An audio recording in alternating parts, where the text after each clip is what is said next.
Información. Capacitación. Actualización. Somos su voz, la voz del contador privado. Colegio de Contadores Privados de Costa Rica.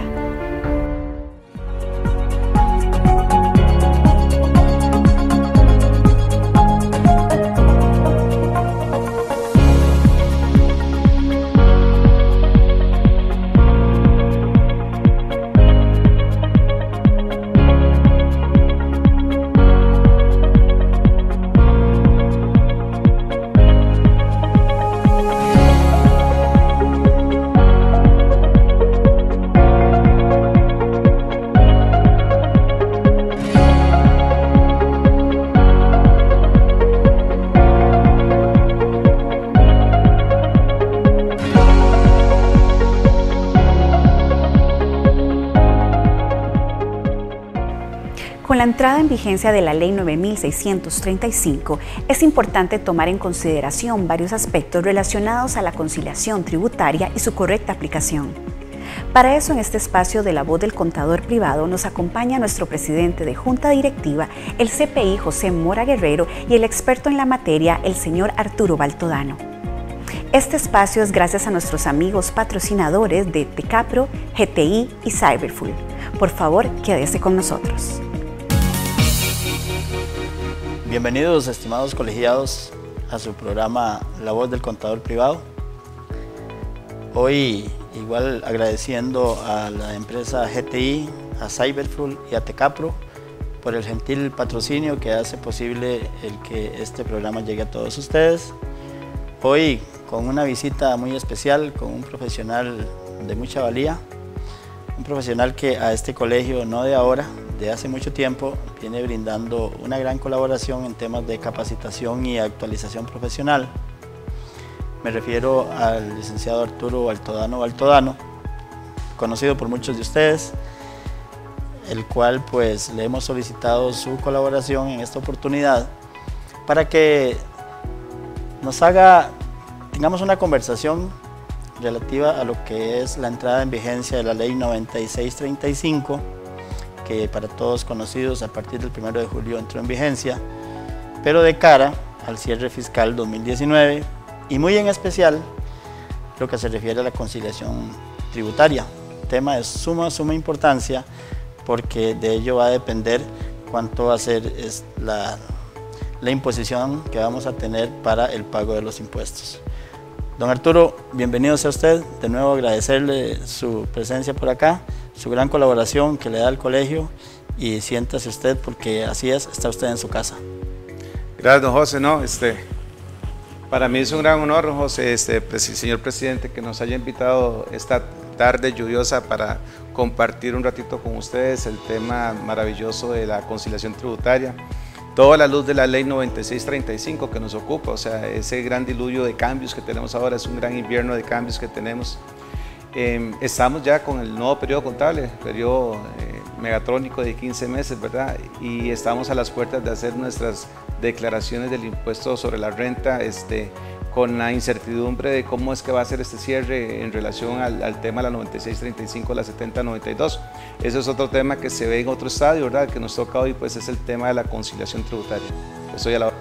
Muchas gracias. Sí, incluso para devolverme un poquito a lo que usted toca en el tema cuál de las dos formas es la que tendremos que utilizar para este cierre, incluso debe haber un cambio en el mismo formulario de presentación del impuesto, cosa que tampoco lo tenemos todavía muy claro.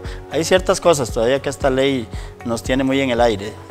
Sí, de hecho la Administración Tributaria, entiendo, está trabajando con el nuevo formulario de 101. Nosotros como profesionales pues responsables nos acercamos al Ministerio de Hacienda, estuvimos en el despacho del señor viceministro actual y le compartimos algunos criterios con relación a cómo debería estar presentado este formulario de 101 en cuanto a la conciliación tributaria, que es lo que nos ocupa a nosotros. Hicimos algunas acotaciones de cómo lo presentan países como Chile y como Ecuador al cumplimiento de lo que son las normas internacionales de información financiera en contraposición de lo que son las normas fiscales de ese país.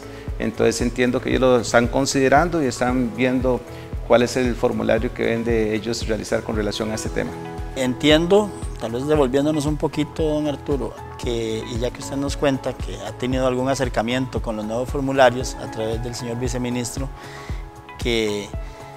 bueno, o más bien hacer un comentario yo como usuario del sistema, que no sea ojalá tan laborioso como han sido los formularios de llenado de declaraciones del IVA, porque yo siento que hay algunos espacios o algunos cuadros dentro de ese formulario que no son tan estrictamente necesarios, o le estar marcándole no a todo para poder continuar. Creo que lo ha hecho un poquito más laborioso de la cuenta, pero bueno, ya que usted va a tener injerencia o la está teniendo ahí, pues tal vez nos pueda ahí adelantar un poquito de eso, y no solo eso, colaborar a la hora que esté dando las observaciones del caso.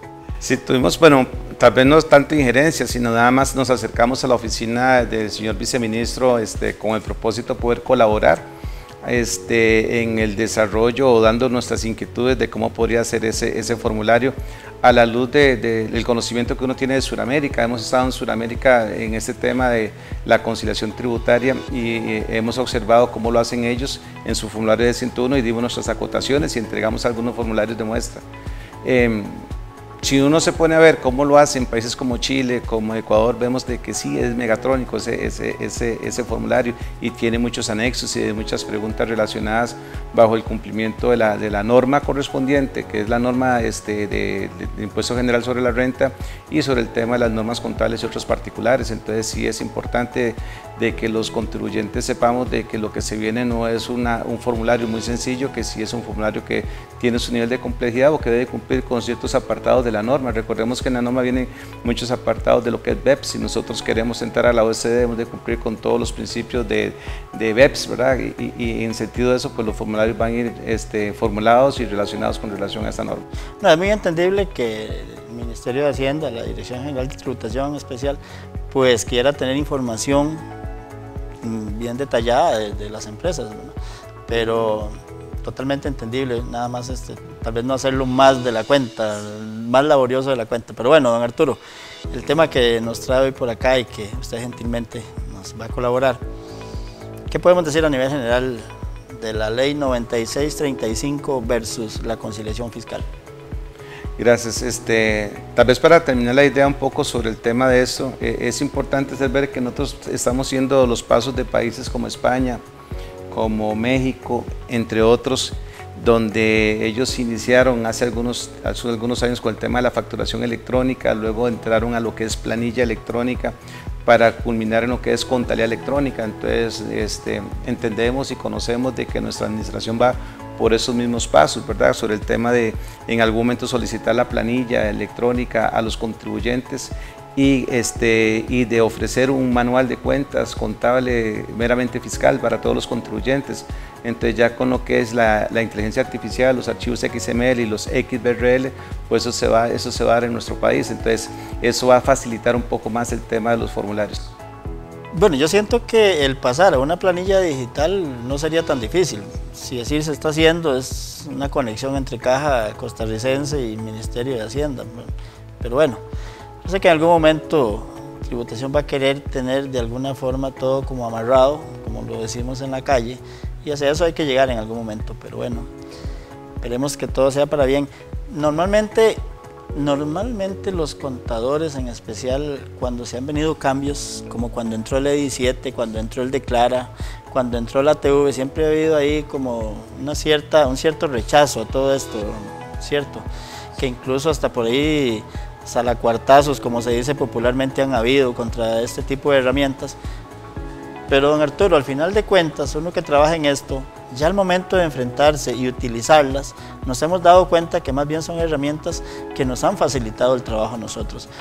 Ya no es lo mismo antes de estar presentando un Declara, un 151, ir a hacer aquellas filas a los bancos y que si tenía muchos tachones había que volverlo a hacer. Todo eso nos ha venido más bien a ayudar. Entonces, pues un llamado que hemos querido también hacer en otras oportunidades es que no nos mostremos negativos ante esos cambios, más bien que lo veamos en la forma positiva. Sí, hace unas 3 semanas estuve en Ciudad de Guatemala, en Antigua. Fui invitado por parte de una organización para dar una charla relacionada con el tema de la conciliación tributaria.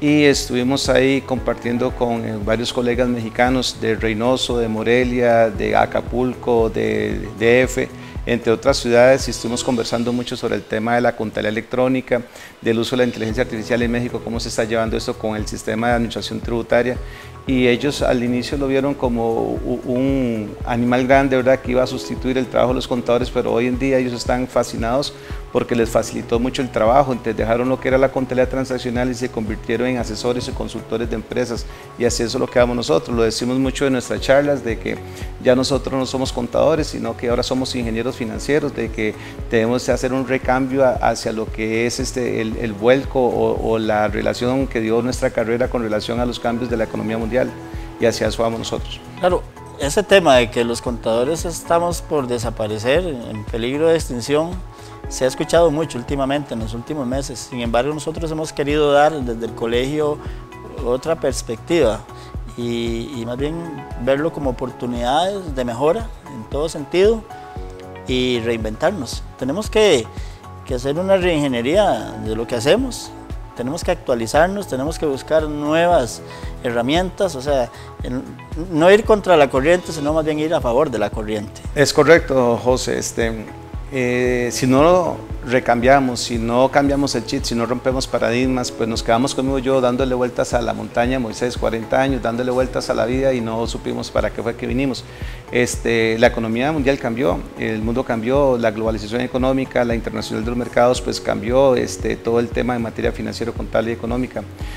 Está publicado recientemente en medios de comunicación de que Contaduría Pública es la tercera carrera en el planeta que ofrece más trabajo, por el tema de todo el recambio que se tiene. La inteligencia artificial es un asociado, más que nada, nos viene, nos facilita lo que es el trabajo contable, nos convierte en asesores y consultores. O sea, imagínense que no existen los recambios que tiene esto en la medicina, en la ingeniería, en el campo de las ciencias sociales. Ha tenido un cambio muy importante. Nosotros los contadores debemos de estar asociados con esos cambios con el propósito de ofrecer un mejor servicio a nuestros clientes. Creo que acaba de decir usted una palabra clave: debemos estar asociados con esos cambios.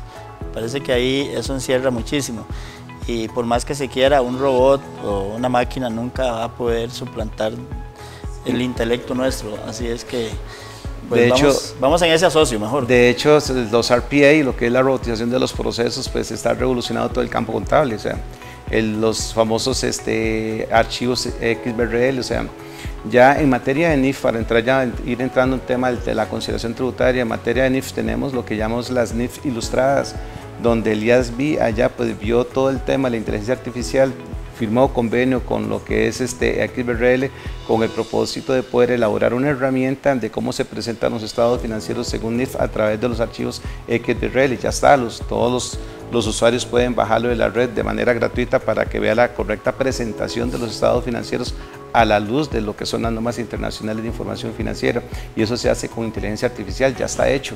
Me acuerdo que en el periodo anterior del señor presidente don Eduardo, pues él agotó todos los recursos para ver cuál era la verdadera presentación de los estados financieros que deberían de tener pues todos los usuarios de los mismos, y se hicieron talleres y todo eso, pues ya lo tenemos, ya está, lo hizo el IAS a través de XBRL, usted lo puede bajar y ahí está la verdadera estructura y la presentación y las notas correspondientes de cómo se deben de incorporar en los estados financieros.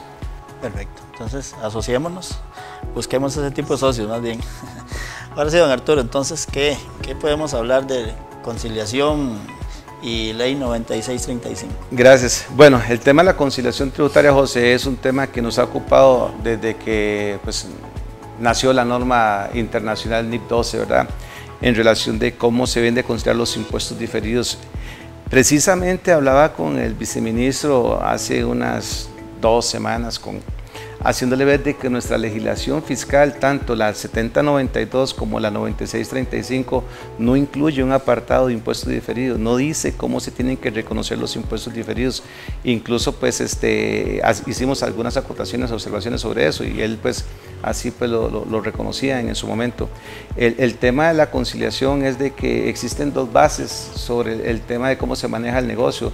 Yo tengo que cumplir con el marco jurídico tributario de cada país, pero debo cumplir con normas internacionales de información financiera. Muchas veces el contribuyente dice, es que yo no estoy obligado a a llevar la contabilidad mía con base en las normas internacionales de información financiera, las famosas NIF, dice. Bueno, sobre este tema hay mucho que conversar, ¿verdad? Porque está el artículo 51 de la ley, está el artículo 57 del reglamento, está el 104 y el 128 del Código de Normas y Procedimientos Tributarios, está la resolución 029-2018 del año 2018, donde rezan todas estas sobre la obligación que tiene el contribuyente de elaborar los estados financieros según el marco internacional de las NIF. Ya encontramos jurisprudencia tributaria con relación a ese tema. Entonces, si yo estoy elaborando mis estados financieros y debo cumplir con un marco de referencia internacional de las NIF, pero para efectos fiscales debo cumplir con el marco de referencia, ahora la 9635, que por cierto hoy llevo varias semanas tratando de conseguir la ley de renta físico, ¿verdad? Nosotros somos un poco más conservadores y no leemos desde la pantalla, sino que nos gusta tener la ley en la mano. Y hoy fui a Juricentro y todavía me dice la gente de Juricentro, mire, Baltodano, difícil, nadie la quiere imprimir. Es tan compleja que nadie la quiere imprimir. Nadie se arriesga todavía a imprimirla, dice, porque puede someter a error al que compre esta ley a través del editor, ¿verdad?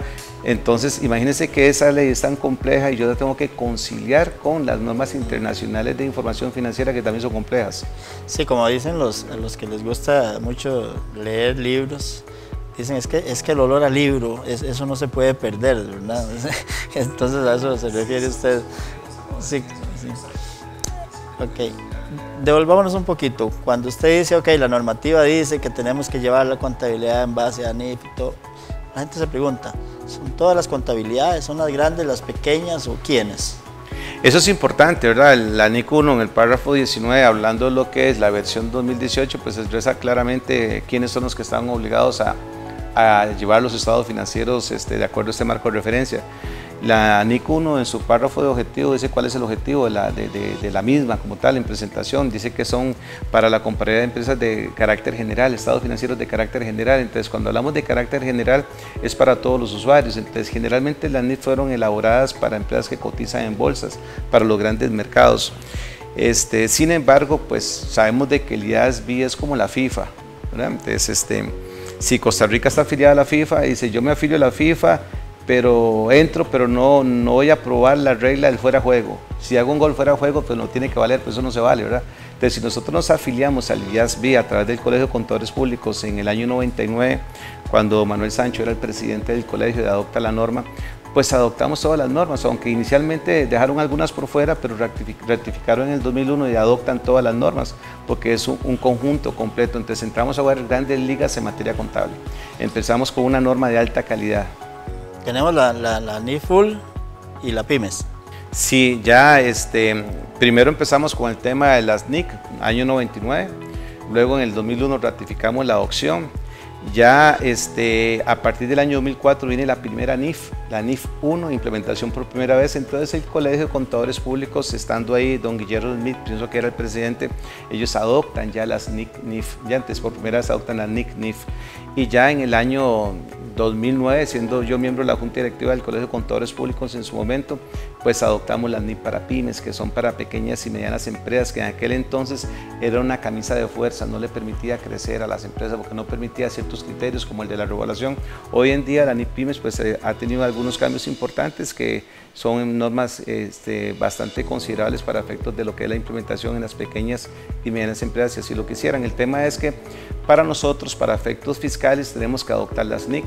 Para efectos de todos los supervisados bancarios, tienen que adoptar las NIC a través de lo que es el CONACYT, que ha adoptado este proceso a través de sus diferentes circulares. De hecho, para este periodo económico, la SUGEP está haciendo obligatorio el uso de lo que es la NIF 9, en lo que es la pérdida esperada, y ahí están desarrollando los modelos de esto y se lo están pues, obligando pues, a casi que todos los supervisados por parte del CONACYT que estén teniendo carteras o instrumentos financieros relacionados a los criterios de la NIF 9. Usted que anda en ese mercado, don Arturo, ¿cómo siente que hemos estado, porque siempre se ha sabido que hemos andado un poco atrás en el tema de la adopción?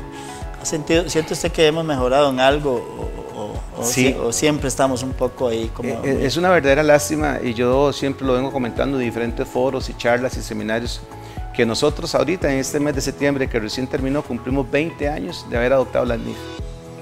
20 años. Y si usted se pone a ver, la gente se sigue capacitando, la gente sigue yendo a talleres, la gente no comprende el proceso de implementación, sigue preguntando criterios de la NIF. Muchos no conocen o no saben realizar lo que es la conciliación tributaria. Entonces, lo que decía yo de la tierra prometida, o sea, que pasamos 20 años dándole, 20 años, 40 años dándole vuelta a la montaña de la vida y nunca aprendimos. Entonces, en ese sentido, la conciliación tributaria para este periodo económico que vamos a cerrar, pues se las trae bajo la incertidumbre de cuál es la norma que vamos a aplicar, la 7092 o la 9635 para el tema de lo que es el cierre, que hay una incertidumbre en cuanto a eso. Pero independientemente de eso, conciliar, ¿qué es conciliar? Nos tocó hacer conciliaciones bancarias. ¿Ya? Ahora ya lo hace todo el sistema, ¿verdad? Saldo según bancos, saldo según libros y conciliamos. Ahora tenemos saldo según base fiscal, saldo según base contable. Entonces, entre estas bases van a haber discrepancias de criterios sobre algún gasto que puede ser que para efectos tributarios no sea deducible, pero que yo lo tengo que considerar en mi base contable. Algún ingreso que tal vez no sea gravable, pero yo lo tengo que considerar en mi base contable. Entonces, esas discrepancias yo las tengo que conciliar. Imagínense lo que pasa con la NIF 16 de arrendamientos. Entonces hay una resolución para efectos tributarios de cómo se consideran los arrendamientos, pero tengo que cumplir con la NIF 16 de cómo es que se tienen que reconocer esos arrendamientos. Entonces van a haber diferencias temporarias o diferencias permanentes incluso que no entran dentro del proceso de conciliación. Yo creo que debemos ver las normas en realidad no como una obligación a cumplir, sino más bien como una herramienta para presentar los estados financieros, pues, más estructurados, más veraces, llámele como quiera, estados financieros lo más reales posibles de la situación de una empresa que al final redonda en la mejor toma de decisiones. Entonces yo creo que tal vez deberíamos de empezar por dejar de verlo como una obligación, sino más bien como verdaderamente tener un beneficio el hecho de que las normas se cumplan a la hora de estar llevando una contabilidad. Sí. Últimamente hemos estado hablando en nuestros foros, en nuestras charlas, sobre el tema del amor que sentimos por la carrera y la pasión que sentimos por la carrera, ya se llámese contaduría privada, contaduría pública, que debemos de llevarla en la sangre, amarla con pasión. Entonces, la base, la fuente o el fundamento de esta carrera tan hermosa como la nuestra es el marco conceptual. El marco de referencia es donde usted se nutre, es la piedra filosofal de la contabilidad para poder emitir criterio. Entonces, nosotros como contadores, tanto públicos como privados, debemos de conocer con amplitud lo que es el marco conceptual, y ahí es donde se da la receta prácticamente de cómo se elaboran los estados financieros. Así lo vamos a ver cuando explicamos este tema, marco, hacemos una receta. Así se elaboran los estados financieros. Y el principal ingrediente es principio del devengo. Y luego vendrán otros ingredientes: materialidad, importancia relativa, costo-beneficio, transparencia, potabilidad, imagen fiel, todos estos atributos cualitativos que deben tener los estados financieros. Si yo no le he hecho de ese ingrediente a mis estados financieros, el estado financiero está mal elaborado. Y el estado financiero es para terceros, para que terceros tomen decisiones económicas. Entonces, si elaboramos mal los estados financieros, terceros van a tomar decisiones económicas que tal vez van a ser sometidas al riesgo con relaciones de algunas inversiones que se puedan estar dando en el mercado. Sí, y creo que los contadores privados tenemos que hacer un cambio en el chip, porque hemos tenido o hemos dicho que es que las normas son para los contadores públicos, que son los que al final auditan y certifican y todo el tema. Pero más bien yo siento que el contador privado es el que mejor debería estar preparado en normas, más bien, porque es el que le va a presentar los estados financieros a los CPAs para que ellos hagan sus revisiones y sus dictámenes, etc. Entonces, creo que debemos empezar por cambiar también ahí, que el contador privado es el más llamado a manejar de la mejor forma las normas. Claro, siempre lo he creído así, toda la vida lo he creído así. O sea, sabemos que en nuestro país, por ya una situación propia, pues tenemos dos legislaciones, la 1038 del Colegio de Contadores Públicos y la ley correspondiente a la creación del Colegio de Contadores Privados, pero cada colegio pues sigue su línea, ¿verdad?, legal que tiene que corresponder. En materia de normas internacionales siempre hemos creído, y es el criterio mío, que el contador privado es el llamado a conocer a profundidad el criterio de lo que emana de todas las normas internacionales, el conocimiento de todas estas normas internacionales, porque al final es el que está patrocinando a su empleador, ¿verdad? O a sus clientes. Y es una de las cosas y algo lo que a mí pues me agrada y me satisface mucho de tanto la legislatura anterior del colegio como la actual, con el mandato tuyo, es esas famosas charlas gratuitas que está dando el colegio en materia de NIPS. Eso uno lo escucha a lo largo y ancho de todo el país, como la gente lo ve con buenos ojos porque tiene el conocimiento, tiene el aprendizaje que requiere para entender esos estándares que por sí solos son muy complejos. Son bastante complejos, son criterios técnicos, son normas internacionales y norma es sinónimo de ley. Entonces, estos son leyes contables, de criterios técnicos que debemos de saber aplicar. Ok. Ya para entrar un poquito en la parte técnica de presentación o más bien de la construcción de una conciliación fiscal, ingresos gravables, ingresos no gravables, gastos no gravables, ¿qué consideraciones debemos de tener, don Arturo, para esto? Muy bien, en ese tema de la conciliación tributaria pues hay varios apartados que hemos de conocer. La norma como tal, las NIPS son principios específicos. Sabemos de que las normas, los principios se dividen entre grupos operacionales, fundamentales y específicos. Las NIPS son principios específicos, entonces tenemos un principio específico para lo que es el cálculo del impuesto diferido a través del impuesto a las ganancias, que es la NIC 12, pero todas las normas son iguales, es un manual, trae objetivo, alcance, definiciones y criterios. Entonces viene el objetivo para que fue prescrita la NIC 12, para prescribir el tratamiento contable del impuesto a las ganancias, ¿ya? Y luego viene el alcance, o sea, hasta dónde me permite llegar esta norma, y posteriormente empieza a hablar de definiciones, qué es impuesto corriente, qué es impuesto diferido, qué es una diferencia temporaria, qué es un activo por impuesto diferido, qué es un pasivo por impuesto diferido. Entonces te da todo el desglose de criterios con el propósito que usted los pueda comprender. Entonces, una vez conocido todas esas definiciones, entramos a los criterios de reconocimiento. Entonces, ¿cuándo es que voy a reconocer una cuenta de activo por impuesto diferido o pasivo por impuesto diferido? Entonces, por ejemplo, los activos por impuesto diferido. La norma dice que los activos por impuesto diferido son las cantidades de impuesto que yo voy a recuperar en el futuro o a liquidar en el futuro, ¿ven?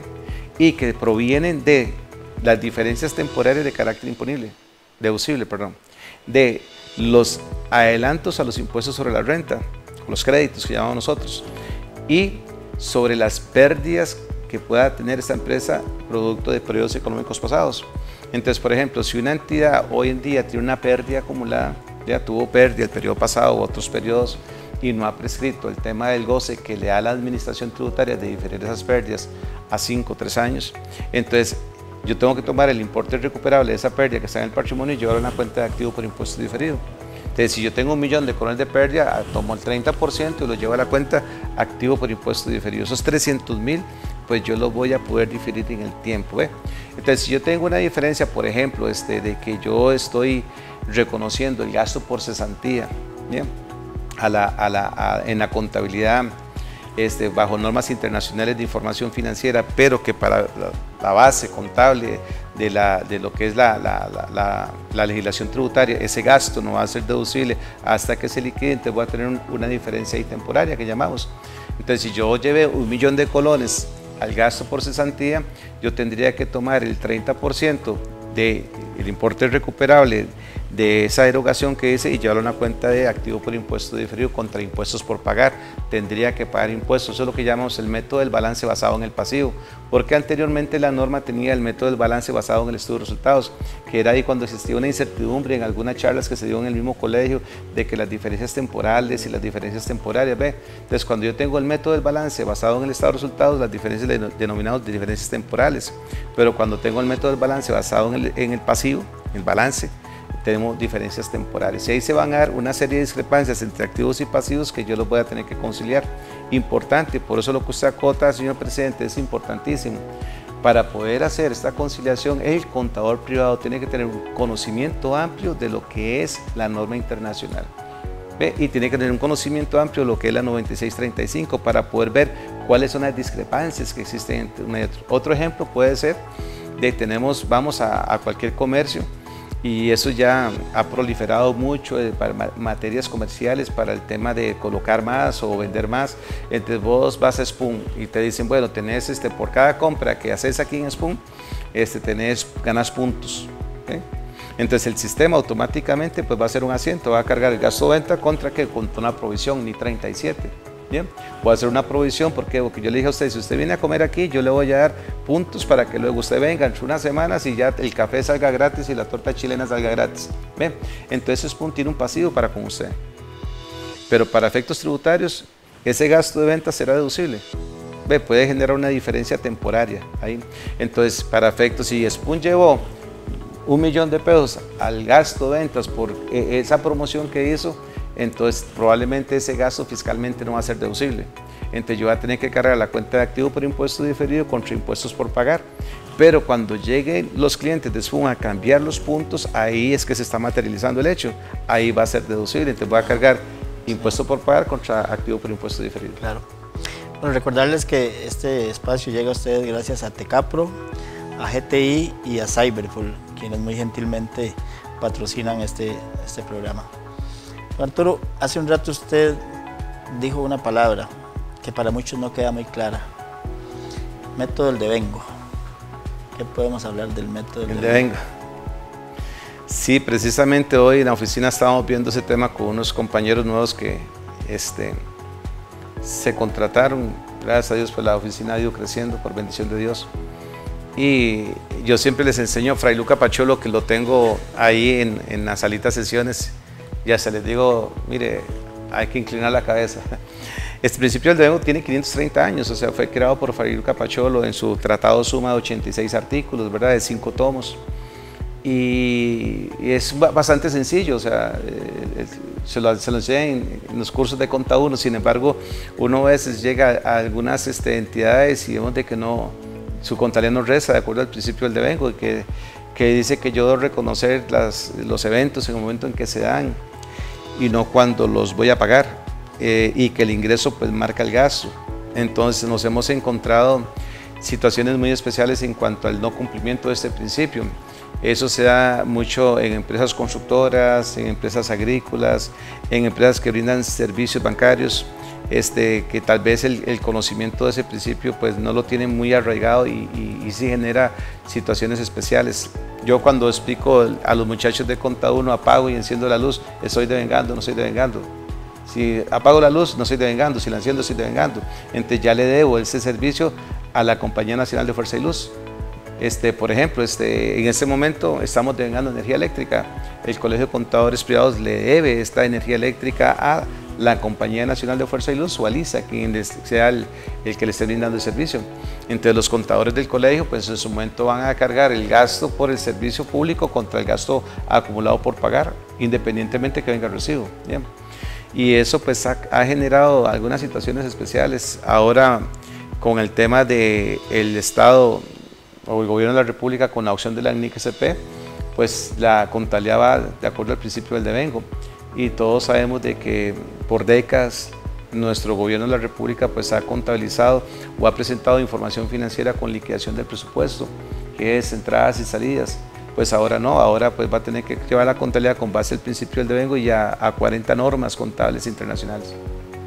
Sí, ese tema de los presupuestos, considerando este principio, ha causado también cierta roncha en algunos lugares, ¿verdad? Que como que criterios vienen y criterios van, incluso en ese tema, ¿verdad? Pero bueno, don Arturo, usted tocaba temas de tal vez como muy profundos de la conciliación, y bueno, si tuviéramos que vernos en una contabilidad tal vez no tan laboriosa, sino más básica, con números no tan grandes, por decirlo así, ¿cómo podríamos resumir una conciliación fiscal, así, digamos en términos más como le digo, para contabilidades un poquito más pequeñas? ¿Cuáles los términos básicos o las consideraciones más básicas que tenemos que tomar a la hora de prepararla? Sí, claro, y excelente. O sea, esta conciliación va a ser compleja como tan compleja sea la empresa, ¿verdad? De acuerdo al nivel de transacciones que tenga la empresa y al nivel de legislaciones que tenga que cumplir y el nivel de normas contables que tenga que cumplir. Hay empresas que son pequeñas y pues quizás la sección correspondiente de para pymes pues debe ser poco significativa a la hora de hacer su conciliación tributaria. Nosotros por excelencia nos hemos caracterizado por el tema de los gastos no deducibles y y los ingresos no gravables, más que nada. Entonces hacíamos un asiento memorándum de acuerdo a lo que solicita el reglamento de la ley del impuesto sobre la renta, y lo presentábamos, lo anexábamos a la declaración R2 en aquel entonces, pero cuando se dio la declaración de 101, pues no, o sea, lo guardamos. ¿Se acuerda de la R2? Sí, sí, claro R1 que sí. Y R3. Ajá, sí, sí, claro que sí nos acordamos de la R2. Entonces, ahora pues con relación a esto se vuelve un poco más complejo, o sea, se vuelve un poco más complejo porque es saber identificar esas diferencias temporarias. Entonces, puede ser que nos encontremos ante una compañía, una empresa comercial, nada más tiene ingresos y gastos normales, entonces es muy probable que todos los gastos que esté soportando en materia fiscal pues sean totalmente deducibles, entonces no va a tener ningún tipo de diferencia. En una empresa grande, por llamarlo así, ¿verdad?, de mucho movimiento, compleja, estas diferencias pueden generar o muchos beneficios, como también puede generar lo contrario, si no es bien aplicada la... Es correcto, bueno, bendición de Dios es esto, yo siempre le doy gracias a Dios porque llegaron las NIPS en nuestra carrera. Entonces siempre que veo a Manuel Sancho, que la última vez que lo observé fue en el evento Crecer, y le sigo dando las gracias. Gracias por la adopción de las normas. Y cuando estábamos con la NIC SP, fui a Conta Nacional a darle las gracias a la contadora en su momento, ¿verdad?, por la adopción de las NIPS. Porque esto pues se genera bastante trabajo. Entonces, con relación a este tema, el tema del cumplimiento de esta conciliación, pues va a depender mucho de la materialidad, ¿verdad?, de los impuestos que usted tenga que pagar. Sin embargo, es importante de que sacamos la tasa efectiva. Entonces, si nosotros tenemos una buena estructura, yo digo gracias, ¿por qué? Porque al final del periodo económico, a mí en lo personal me han contratado bancos, porque les exigen la conciliación tributaria, o sea, para efectos de lo que es el tema de supervisión local, pues les exigen a ellos el tema de la conciliación. Entonces me han contratado bancos de primer orden acá para que vaya a ver el proceso de la conciliación tributaria.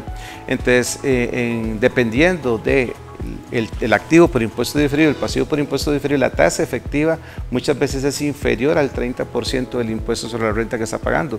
Hemos tenido ocasiones en que la tasa ronda el 25%, como hemos tenido ocasiones en que la tasa ronda más del 30%, quiere decir que usted no tuvo una eficiencia en el manejo de los impuestos diferidos y pagó más o pagó menos impuestos si fue eficiente.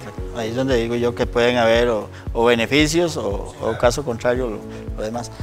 Todos los ajustes, por decirlo así, que llevan una conciliación tributaria, yo le llamo fiscal, usted le llama tributaria. ¿Cuál es el término correcto? La conciliación, ¿es fiscal o tributaria? ¿Cuál sería el término fiscal? Fiscal. Sí, sí. Okay. En una conciliación fiscal, todos los ajustes que se hagan ahí dentro del mismo cuadro conciliatorio van a la contabilidad. ¿O no todos? Sí, claro. Vamos a manejar, igual como, eso me recuerda a las charlas de los muchachos acá en el colegio, de cuando hablaban, vamos a tener que abrir cuentas nuevas para el IVA soportado, el IVA devengado, el IVA por pagar y todo eso. Claro, para efectos de las normas internacionales, pues vamos a tener que considerar algunas cuentas. Yo primero voy a hacer el impuesto corriente, entonces si tengo una utilidad de 1 millón de pesos, entonces yo voy a cargar gasto por impuestos contra impuesto por pagar. Voy a llevar una cuenta de gastos que no tenía antes. Una cuenta de gasto por impuesto corriente contra impuesto por pagar, ya tengo una cuenta ahí en el gasto. Y luego el tema para poder conciliar ese impuesto por pagar, voy a tener una cuenta de activo por impuesto diferido, donde van a ir todas las diferencias temporarias de carácter deducibles. Y voy a tener una cuenta de pasivo por impuesto diferido, donde van a ir todas las diferencias temporarias de carácter imponible. Las de activo por impuesto diferido son impuestos que voy a poder recuperar en el futuro. Y la de pasivo por impuesto diferido son impuestos que voy a poder tener que pagar en el futuro. En la medida que yo sea eficiente en el manejo de eso, pues es ahí donde puede bajar o subir la tasa efectiva de pago. Sí, porque uno escucha por ahí que se dice, no, es que la conciliación se hace y es nada más para efectos de presentar la declaración y que quede la conciliación ahí y no necesariamente reflejados todos en la contabilidad. Eso se escucha mucho. Algo importante es, y lo dejamos claro, es de que el hecho de que yo tenga que hacer la conciliación o que yo adopte normas internacionales de información financiera no significa que yo voy a pagar más o menos impuestos. Voy a pagar los impuestos que tengo que pagar, porque yo voy a pagar impuestos con la ley correspondiente, con el marco jurídico tributario de Costa Rica, voy a tener que pagar impuestos. Lo que pasa es que algunas de las particularidades que tiene esta ley no riman con lo que establecen las normas internacionales, y te va a tener que hacer una conciliación. Una de las preguntas que hace uno a los miembros de la Junta Directiva, entonces, ¿con qué pagamos los dividendos? ¿Con la utilidad que me da el marco jurídico tributario costarricense o con la utilidad que me da las normas internacionales de información financiera? ¿Ve? ¿Con qué pago el bono? Porque la mayoría de las empresas que trabajan con performance pagan el bono a los gerentes de acuerdo al rendimiento. Bueno, ¿con cuál rendimiento? ¿El fiscal, verdad? O el financiero. No es un doble juego de contabilidad, no. Es una sola contabilidad que se concilia, ¿verdad? A través de estas partidas que estamos hablando: activos por impuesto diferido, pasivos por impuesto diferido, impuestos por pagar, gasto o ingreso por impuesto a las ganancias. Bueno, pues no dejemos la pregunta en el aire. ¿Cómo la contestaría usted? ¿Con cuál pago? ¿Con cuál rendimiento? Bueno, yo siempre les recomiendo que tienen que ser con el marco de referencia de las normas internacionales de información financiera. Sí, de ahí tienen que, porque estamos trabajando con performance, entonces nada tiene que ver la legislación fiscal, ¿verdad?, con las normas internacionales. Entonces imagínense un banco transnacional de que tiene el manejo de las provisiones, que por cierto el principio de la prudencia lo sacaron del marco conceptual porque permitía maquillar estados financieros. Entonces, si yo estoy en un banco y tengo que provisionar el consumo de las millas, entonces yo por cada dólar que usted compre le dan puntos, entonces cargo gasto de ventas contra provisión de millas por pagar, es muy probable que para efectos tributarios eso no sea deducible, pero para efectos de la norma internacional, pues sí. Entonces puede ser que para efectos tributarios incluso puede ser que le deje el 100%. Pero para efectos de la NIC 37 la mejor estimación, entonces tengo que hacer un ajuste. Entonces yo podría decir, bueno, yo espero que para el año que viene el 50% de mis tarjetavientes, o el 60, o el 80, o el 90, cambie las millas. Entonces puedo hacer un ajuste ahí que probablemente fiscalmente no lo estoy haciendo, y de hecho no lo están haciendo. Definitivamente, este tema nuestro, como usted decía, que nos apasiona, debemos ocuparnos en capacitarnos, en estar al día con todas las normativas que van saliendo, que se van refrescando, por decirlo así. Creo que el contador privado, acá tenemos que tomar conciencia de la necesidad que tenemos de verdad de capacitarnos, no solo en temas tributarios, sino también en temas de normas, porque, bueno, la mayoría pues trabajamos o trabajan en empresas que tal vez no demanden tanto el conocimiento de normas, pero sí es importante por lo menos que manejemos lo que son las NIF pymes, que es la gran mayoría de nuestros clientes. Entonces tenemos que de alguna forma nosotros, y ya he hablado por cierto con la directora de la Comisión de Educación, para ver cómo podemos hacer de montar un curso, no una charla, sino un curso estructurado con las principales normas, las más utilizadas por lo menos en los negocios pequeños, y decirle al contador, o sea, como crearle la necesidad del conocimiento, o sea, más bien como para motivarlos a que digan, que si a alguien le hablan de normas, por lo menos que tenga un conocimiento básico de qué estamos hablando, ¿verdad? Porque lamentablemente yo sé que en nuestro grupo de colegiados, la verdad es que son pocos los que tienen el conocimiento de normas, y creo que es una tarea que tenemos nosotros que atender muy pronto para ver de qué forma vamos a motivar a esos colegiados para que nos metamos en este tema. Sí, eso es una buena acotación, José. En alguna oportunidad Dios me dio la bendición de ir a dar una charla al Instituto Mexicano de Contadores y pues visitar allá el tema de ese maravilloso instituto, y usted pues se da cuenta de que ellos están bien organizados en cuanto al tema de las NIF. Tienen no una comisión, tienen todo un área, tienen un departamento enorme con relación a la interpretación de los estándares, y tienen toda una doctrina sobre esto, y tienen toda una universidad con relación al aprendizaje de las normas internacionales de información financiera y en el tema de la traducción y todo eso. Y cuando miramos a nuestros colegios, pues no observamos eso. O sea, eso es uno de los sueños que yo tengo, ¿verdad? En materia profesional, de que por lo menos que el Colegio de Contadores Públicos pues sí cuente con esas áreas, ¿verdad?, de capacitación constante hacia todos nuestros colegiados, con el propósito que todos vayamos creciendo en el desarrollo profesional que nos ocupa. Es el tema, uno de los principios de ética de la conducta profesional, cómo me conduzco yo como profesional. Entonces, para conducirme debo cumplir con normas técnicas, y las normas técnicas son el marco de referencia de las normas internacionales de contabilidad para pymes, FUL y NIGSP, entre otras normas que están relacionadas con nuestro trabajo. Entonces sería genial que nuestra casa, el Colegio de Contadores Privados, pues contara con un instituto, un apartado, un área específica en el desarrollo de investigación, en el desarrollo de la capacitación constante hacia todos nuestros colegiados, con costos bastante, no sé, poco significativos, o sea, por no decir casi que gratuitos hacia ellos, ¿verdad?, con el propósito de que todos podamos alcanzar esto. Lamentablemente tal vez no pueden ser 100% gratuitos, pero que sí que pueda cubrir y que pueda alcanzar todo el territorio nacional. Ese es otro tema que también ya estamos iniciando con el estudio de qué estamos ofreciendo, a qué precios, cuál es la estructura de los mismos cursos que estamos dando. En todo eso estamos, don Arturo, y desde ya pues me gustaría comprometerlo para que cuando entremos en este tema de normas usted nos ayude a ver cómo hacemos para arrancar un proyecto verdaderamente que nos pueda llevar a capacitar mejor a nuestros colegiados. Así es que desde ya lo estoy comprometiendo, ¿verdad? A la orden, ¿no? A la orden. Todo lo que podamos colaborar, aquí estamos a la orden. Yo siempre le he dicho a los míos, a mis hijos, o sea, si Dios nos dio la oportunidad de tener el conocimiento, pues hay que diezmar el conocimiento. Yo digo diezmar, donar el conocimiento, o sea, por eso es que me encanta dar charlas a lo largo y ancho de todo el país. Ustedes tienen es una doctrina que se trae, y ustedes la tienen, y por eso, de verdad, nuevamente como presidente del colegio, agradecerle, don Arturo, toda la colaboración que usted nos da y le da a la profesión. No sé si quisiera tal vez algunas palabritas para ir despidiendo ya nuestro espacio. Gracias, ¿no, José? Gracias por la oportunidad de este espacio, de estar aquí, poder conversar con todos los más de 20,000 contadores privados que alberga esta hermosa institución, de la cual me enamoré.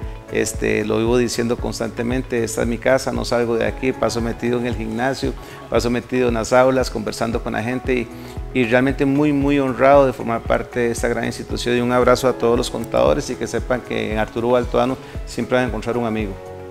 Eso se los puedo asegurar. Recuerdo que este programa ha llegado a ustedes gracias al gentil patrocinio de GTI, de Cyberfall y de la empresa Tecapro. Para todos ustedes, que la sigan pasando muy bien, y nos esperamos en una próxima oportunidad. Muchas gracias.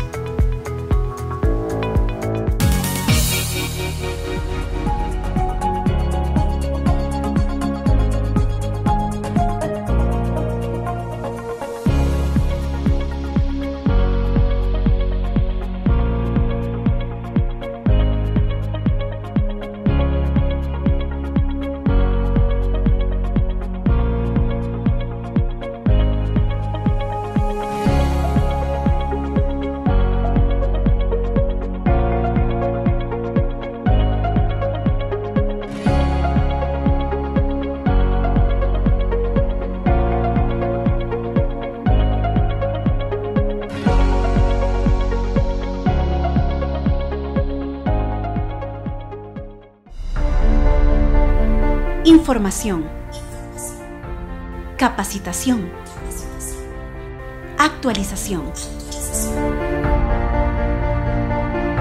Somos su voz, la voz del contador privado.